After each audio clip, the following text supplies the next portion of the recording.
लोग धोखा क्यों देते हैं। मेरे एक मित्र ने व्हाट्सएप पर मुझे एक छोटा सा मैसेज लिखकर ये बात पूछी है और किसी बात से वो मायूस हैं, किसी संबंधों को लेकर के, जिसमें उन्होंने इंदिवर साहब की एक सुंदर सी पोइट्री की कुछ लाइनें लिखी हैं। सुख में तेरे साथ चलेंगे, दुख में मुंह को मोड़ेंगे, दुनिया वाले तेरा बनकर तेरा ही दिल तोड़ेंगे, देते हैं भगवान को धोखा, हिंसा को क्या छोड़ेंगे। तो ये धोखा है क्या, और ये ऐसी क्या चीज़ है, ये क्या सिफत है कि भगवान तक को दिया जा सकता है। भारतीय वाङ्मय में और पुराणों में एक कहानी है, बहुत ही मौजू है। वो है भस्मासुर की। भस्मासुर शिव जी का भक्त था और काफ़ी उपासना और तपस्या करने के बाद उसने शिव को प्रसन्न कर लिया। अब शिव बेचारे तो वैसे भी अवधरदानी, ऐसा कहते हैं भोलेनाथ, कोई भी आदमी थोड़ी स्तुति और प्रशंसा कर दे तो प्रसन्न हो जाते हैं। मैं उन्होंने कहा भाई वर मांगो। उसने कहा कि मुझे ऐसा वर दीजिए कि मैं जिस व्यक्ति के सर पर हाथ रखूं वो भस्म हो जाए जलकर। शिव जी ने कहा यो मस्त, ऐसा ही हो। अब ऐसा कहकर जैसे ही वो मुड़े, भस्मासुर उनके पीछे हो लिया।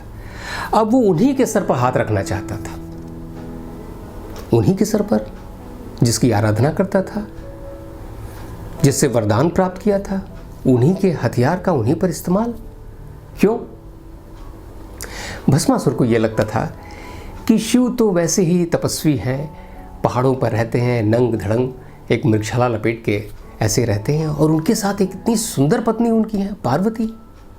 आखिर ऐसे व्यक्ति के साथ कैसे संभव है, ये ठीक नहीं है। ऐसी सुंदर स्त्री को तो मेरे साथ होना चाहिए, भस्मासुर के साथ। और फिर इसी प्रयास में उसने ये तपस्या की थी और वरदान पाते ही शिव जी के पीछे पड़ गया। अब आगे आगे शिव जी और पीछे पीछे भस्मासुर। अब क्या हो। जब श्री विष्णु ने देखा तो उन्हें लगा कि तो बड़ा मुश्किल हो जाएगा।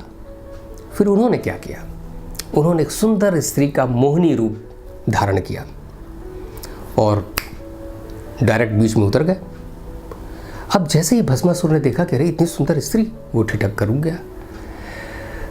विष्णु ने कहा कि अब तुम ऐसे व्यक्ति को जिसका घर परिवार कुछ है नहीं खास, उसके पीछे भागते चले जा रहे हो, और मेरी जैसी सुंदर स्त्री के प्रति तुम ऐसी बेरुखी क्यों दिखा रहे हो।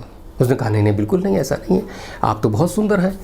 अब उसके मन में वो बात पैदा हो गई कि सुंदर स्त्री चाहे वो हो चाहे ये, क्या फ़र्क पड़ता है, स्त्री तो सुंदर ही है।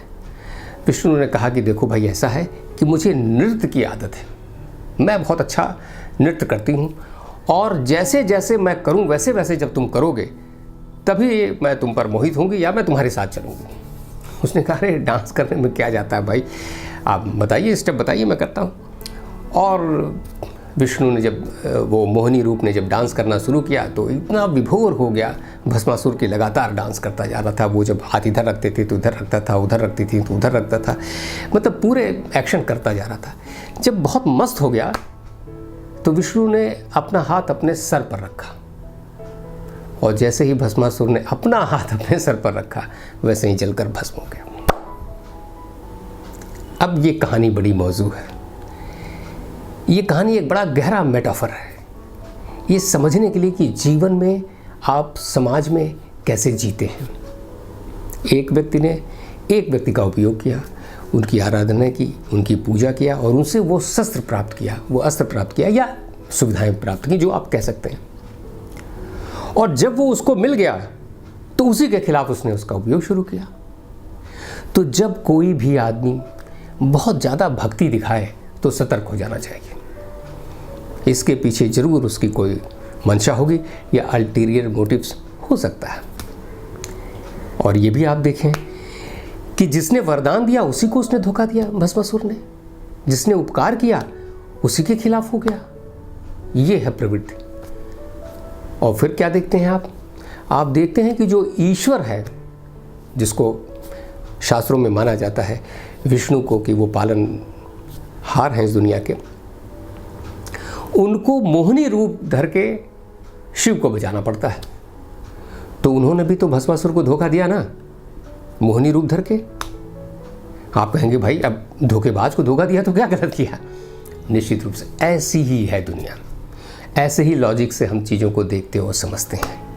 ऐसे ही हम जानते हैं कि जब कोई हमारे लिए बहुत अच्छा करता है, अगर उसने किसी के साथ धोखा भी किया हो तो हम उसे अप्रिशिएट करते हैं, और जब वो हमारे खिलाफ होता है तो चाहे किसी के लिए कितना भी अच्छा हो हम उसे पसंद नहीं करते और ये शिकायत करते रहते हैं कि भाई दुनिया वाले तेरा बन के तेरा ही दिल तोड़ेंगे।